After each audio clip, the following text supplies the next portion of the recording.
Hey everybody, welcome to the video. Welcome to the channel. We are back driving for Dirt Perfect today. We're going to be in the Mack. We got to hook up to this trailer. There's a Hyundai 85 sitting up there. We're going to come back and mess with that a little bit later on in the video. As long as everything goes smoothly.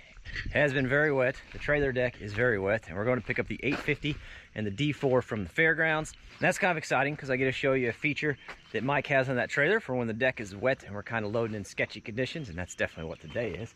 And it's just a good relaxed day, so I should be able to get plenty of shots. We'll get the drone up in the air. I want to play around with some drone shots while we're loading and unloading. Should be a pretty good day. I'm pretty excited about it. Of course, first things first, we gotta get this boy hooked up. Looks good there. Fifth wheel look okay. Tell you what, we'll add a little grease on that. We'll get hooked up. And just a little housekeeping as far as the channel goes. Wherever this blurry spot is on you guys, my new GoPro is supposed to come in today. So it should be the last video with that little blurry spot. And we'll be back to the microphone on the next video as well. The media mod isn't picking up ever since I ran you guys over with a, 18-wheeler and a 120 excavator on the back of it. It's really surprising that it didn't hold up to that. I mean, it was just both trailer axles.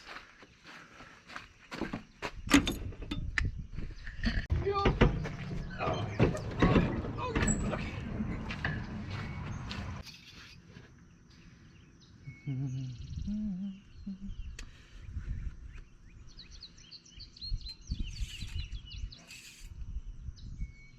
Looks good.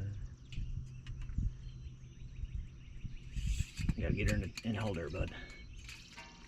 There we go. Everything else looks good.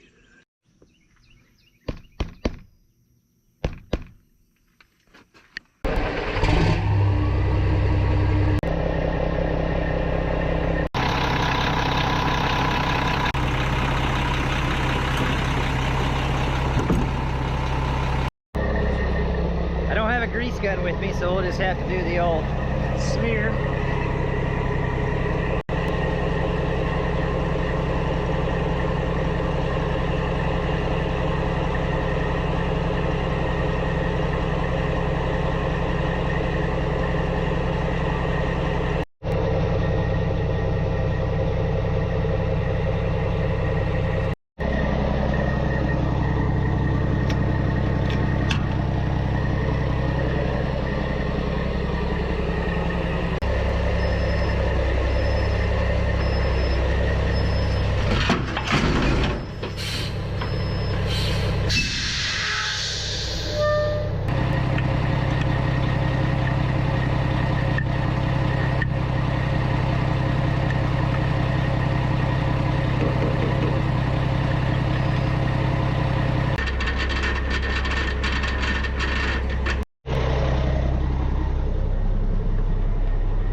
We were looking for the keys for a little bit, but.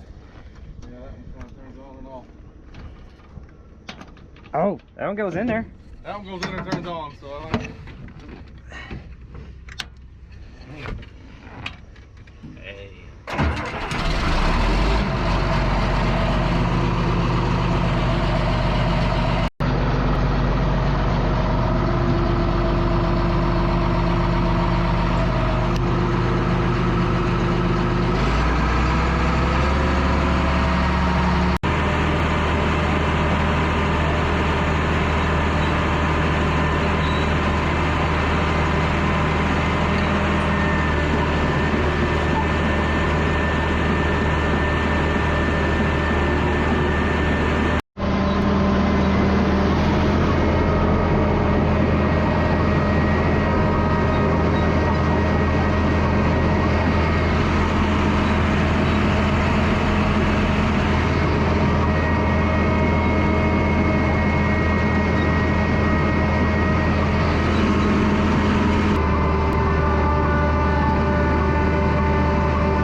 People mad about it? It wasn't too bad. We had probably a dozen tractors here. Not really a lot you can do about it. Hell, they pulled out here and went to Calhoun, Kentucky. By the time they got there, they got rained out, so then they're going to go back home then.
Somebody asked how come I back this dozer on, and with the D4 I back on and pull on different times.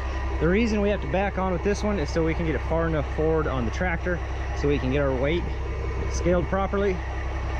If we go blade first, I'll have too much weight on the trailer axles and not enough on the tractor, so we have to back her on so we can get her evenly distributed. On the D4, it's light enough, it doesn't matter, so that's just whatever mood I'm in. Sometimes I pull it on, sometimes I back it on. It doesn't really matter. It's not that heavy of a dozer.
the stone. That's what matters.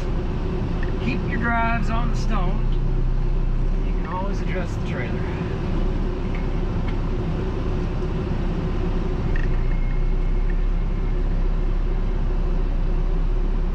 Okay. Now we're just gonna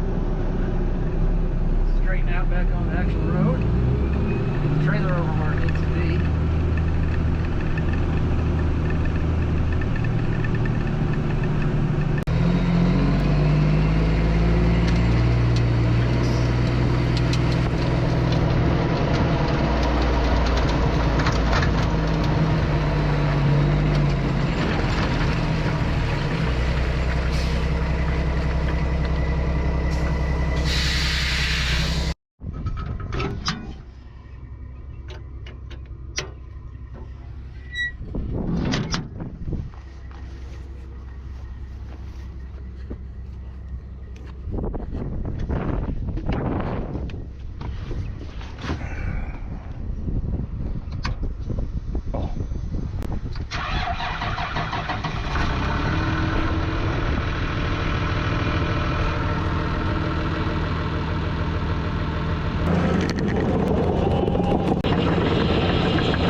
One day I'm going to toss these and they're just going to go ka-chink and hook right on there. It's going to be amazing.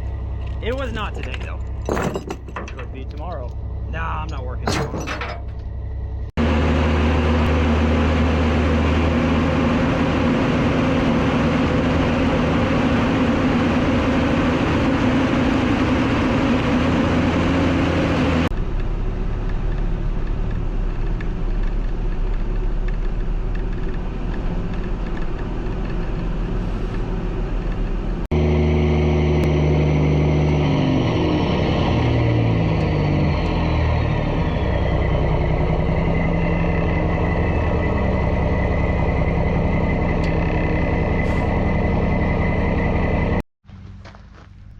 So another question I got the other day is if we still like the speed binders, and the answer is yes. Actually, I'm not 100% sure how long we've had them because I'm not good at calendar math off the top of my head, but I'm pretty sure it's been at least over a year. The setup that Mike's using works great. We haven't had any real issues with them. They've held up pretty good. The only thing, and I can show you right here, and I actually just noticed this the other day, is the machine screws. They hold this little cover plate on and backed out. The only thing that does is it just covers up the worm gear inside. I'm going to take this off because this is kind of a cool chance you can see the inner workings of how the speed binders work. But as far as everything else goes, they've been holding up great. And I think this is actually one of the first ones they sent, and they've changed the way they use a different style screw. They use a different style screw to hold that cover plate on now, because we kind of noticed that problem right off the get-go and they addressed it. So it shouldn't be an issue anymore. This is, I think, like I said, I think it's one of the first ones they sent. But the cover being off, it's kind of a cool opportunity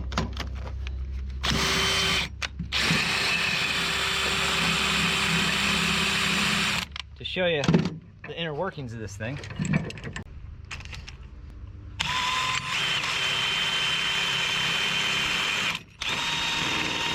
Just as simple as that. I mean, it works really well.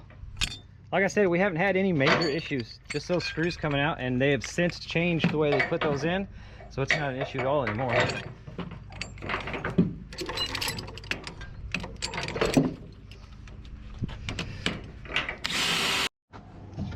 You do kind of have to have a little bit of a setup like Mike has here. It's a charger and an inverter in the truck. That's definitely going to be, oh, I need another hand. There we go. That's kind of the difference maker on how convenient they are, but they are great. I mean, I really do like them. I don't know how much time they actually save me, but they save me a lot of wear and tear on well, on myself. On the topic of that charging station, Mike was actually talking today. I was telling you he's going to make a change. We're going to move that charging station into this toolbox. And the main reason is what's in here now is just a random socket wrench assortment. And aside from a few odd sizes or a few common sizes we'd use for, you know, like the slack adjusters or something like that, we'll keep those in there. But we're going to take this out. He's going to get a new jump pack to keep in here, which will be awesome to have a jump pack that's dedicated to the truck. And then we're going to put the charging station in here. The reason we're going to move the charging station to this truck is in the event that he ever gets another trailer, because, you know, if your charging station is dedicated to the trailer and you hook up to a different trailer, you don't have it anymore. So that's the reason he's doing that. And I do think that's going to make things a lot quicker, a lot easier, a lot more effective. Just having a dedicated jump pack to the truck that hauls the equipment just makes sense. Last thing I have to do today is, this is the Hyundai HX85A. Hyundai's coming to pick this up Friday? Maybe Friday. I can't remember. Anyway, Mike's done with it. It's sitting down here. He's going to come down and pressure wash it one day, but I'm just kind of, what we got here? Armor rolling out the cab and leaving it with a nice power of orange scent. So we got that going for us. And then we're going to head up to the house, and I just want to give a drone flight. I want to do a tour of all the projects we have going on. So all the new subscribers are all kind of tied in together with the people that have been here for a while. We're all on the same page that way. I don't know if you've noticed, but our little YouTube family is growing quite rapidly, which is very exciting. And that's thanks to you guys hitting the likes, leaving the comments, sharing with people. And I certainly appreciate all that support. I do have one thing I have to tell you, though. It's going to be a slight change in format. Coming up in August, I have 2 weeks of training for my career that I have to do, and that means I won't be at the homestead working, and I won't be working for Mike. So there'll be 2 weeks with no content, but I don't want to not upload for 2 weeks. I think that's a double negative and it's frowned upon, but I'm going to do it anyway. I want to make sure I'm still uploading. So what we're going to do for the next 3 or 4 weeks, I'm just going to do Thursday uploads, and then I'll just kind of space my videos out a little bit. That way, at least I've got one upload a week, and we can kind of keep the channel moving along until I'm done with my training. And then we'll be back on projects full steam ahead, including the pond repair, where we took the 850 today. That's the last job before it gets trucked up to our house for the pond repair. So that's exciting. Let me get this cleaned out. No video on that. And we'll head up to the house, do a drone shot, a drone tour of all the channel projects. Like I mentioned, there are a lot of new subscribers. So if you are new to the channel, welcome to the channel. If you've been with us for a while, thank you so much for sticking around and tagging along for these adventures. What you just saw there, that is our timber bridge project. We just recently purchased another piece of property, and there's a creek or a stream, whatever you want to call it, that cuts that property in half that we cannot currently cross with our tractor or our side-by-side. So we're building a timber bridge to get across there. There are lots of ways to build bridges. We're trying to do it as cheap as possible with the material we have on hand, which happens to be a lot of timber. So that's what we're working on now. Also on this abandoned piece of property, we have quite a bit of cleanup work to do. There's going to be a tree. It's okay. We'll just go under it. It'll be fun. We'll just go under it. We'll just come up and then right through that branch. Okay.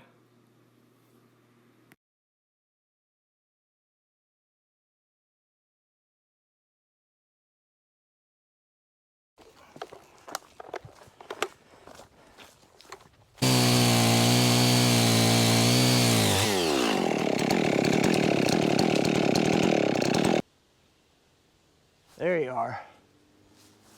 There you are. I got you now. Okay. You're the gray and black thing with props in the tree. I got you. Which one are you on? The little one or the big one? I mean, they're both small. Well, here's to hoping you survive this fall.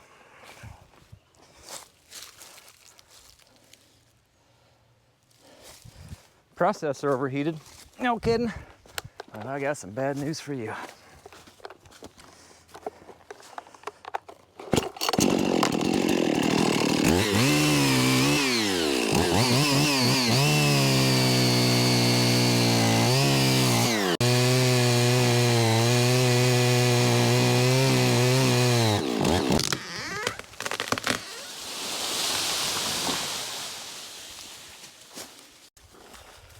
Here. Oh, there it is. Okay. Let's go ahead and use this tree that's laying down on the ground for some reason as our landmark. We're going to keep flying on out away from the timber bridge. We are on what we call the abandoned build site property. We call it that because it is an abandoned building site. There was a person that purchased this property about 5 years ago with the intention of building a cabin on here. They put a foundation in, they put stem walls in, they even had subfloor on, a driveway, the whole thing ready to go and keep going with the process. Something didn't quite work out and whatever their plan was, and they ended up just sitting on that property for, well, 5 years. We ended up getting it for a decent price. The long-term plan is to maybe build another cabin out there at some point. They did have some hand-hewn logs there as well. There was a cabin originally on this ridgetop, and that cabin was then disassembled and moved over to where this building site was, and they'd planned on using those logs to build the cabin. However, they were improperly stored, and a lot of those logs were ruined and just weathered over time and kind of rot away, not really worth using as far as structure goes. But we are in the process of hand-picking through those and seeing if we can find enough to salvage to do some kind of a feature wall if we ever do decide to build a cabin, some way to save a little bit of history. That smoke you see, we're kind of burning some stuff off this weekend, so there's a little bit of a spoiler alert for you for what's coming up on the channel. But we'll pan down here. You can see there is the foundation. It's an ICF foundation. That's the white you're seeing. It's a Fox block foundation, so it's a white styrofoam with concrete on the inside, of course. And then here you see stacked up. Those are the logs that we picked out and that we have stacked up so they can dry properly. And then once they dry a little bit, we'll go through them and see if they're any worth saving. Like I said, we know they're not good for structure. We know they're not going to be good for that kind of thing, but we do want to try to save a little bit of history off of this hilltop. That cabin was the first homestead up on this ridge, and it just seems like it's worth trying to save for us. We'll fly back around, and now we'll head over to the YouTube Yacht Project. The YouTube Yacht Project is a rental cabin that my wife and I are building. It is in the shape of a paddle wheeler steamboat, believe it or not. There are several rental cabins in our area already.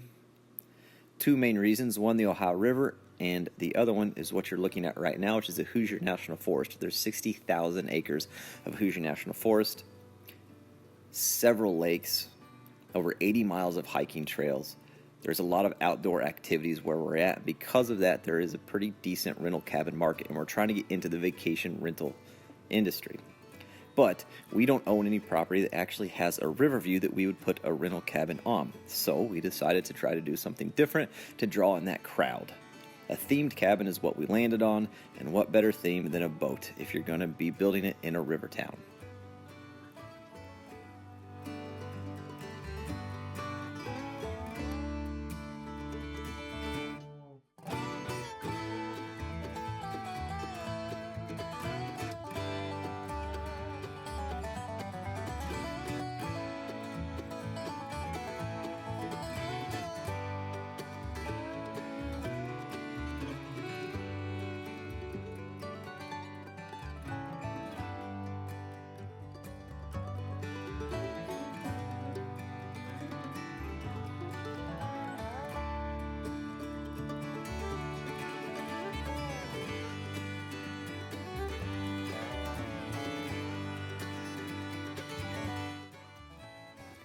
You can see at this point we have the ICF walls done.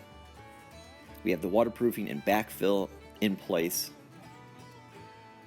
The next step for us is to get the bottom basement floor slab leveled up and backfilled with the plumbing and getting that poured. We hope to do that at the end of July or early August, and then of course it'll be an ICF floor across there as well. Now through the trees, which you can kind of see, and I forgot to get a flight of, we did also build a pond.